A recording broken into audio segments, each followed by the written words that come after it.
ফেসবুকে কীভাবে blue verification বা ভেরিফিকেশন ব্যাজ নেবেন আজকের এই ভিডিওটা দেখানোর চেষ্টা করব, তাও আবার সম্পূর্ণ ফ্রিতে।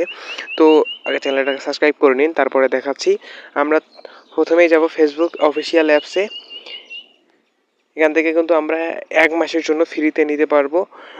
তো এখানে আমরা 3 লাইনে ক্লিক করবেন এবং এখান থেকে আমাদেরকে নিচে স্ক্রল করতে হবে এবং এখানে আসার পরে দেখতে পারবেন মেটা ভেরিফাইড নামে একটা অপশন, এখানে ক্লিক করবেন। আপনাকে কিন্তু 1 টাকাও দেওয়ার প্রয়োজন নাই, ফ্রিতে ইউজ করতে পারবেন এটা।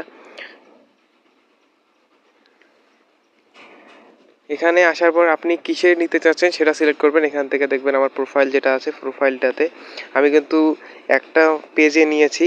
পেজে নিলে আসলে আপনাদেরকে এনআইডি কার্ড দেওয়ার প্রয়োজন হয় না, আর প্রোফাইলে নিলে মানে আপনাকে এনআইডি কার্ডের প্রয়োজন আছে।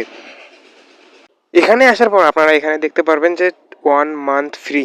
যদি এটা দেখতে পারেন তাহলেই কিন্তু আপনি নিতে পারেন এটা ফ্রিতে, না হলে নিতে পারবেন না। আর যদি এটা দেখতে পারেন মানে থাকে আপনার প্রোফাইলে বা পেজে, তাহলে আপনারা এখানে আনলক বেনিফিটে ক্লিক করবেন এবং এখান থেকে কিন্তু আপনাকে এই ক্লেম ইওর অফারে ক্লিক করতে হবে। তারপর আপনাকে আপনার একটা ক্রেডিট কার্ড বা ডেবিট কার্ড এখানে দিয়ে আপনাকে এখানে সাবস্ক্রাইব করে নিতে হবে। এখানে দেখুন ক্রেডিট কার্ড বা ডেবিট কার্ড দিতে হবে। দেওয়ার পরে সাবস্ক্রাইব করে দিলেই আপনি কয়েক মিনিটের ভিতরে আপনি কিন্তু ব্লু ভেরিফিকেশনটা পেয়ে যাবেন। যদি ভিডিওটা ভালো লেগে থাকে তাহলে অবশ্যই চ্যানেলটাকে সাবস্ক্রাইব করে দিন।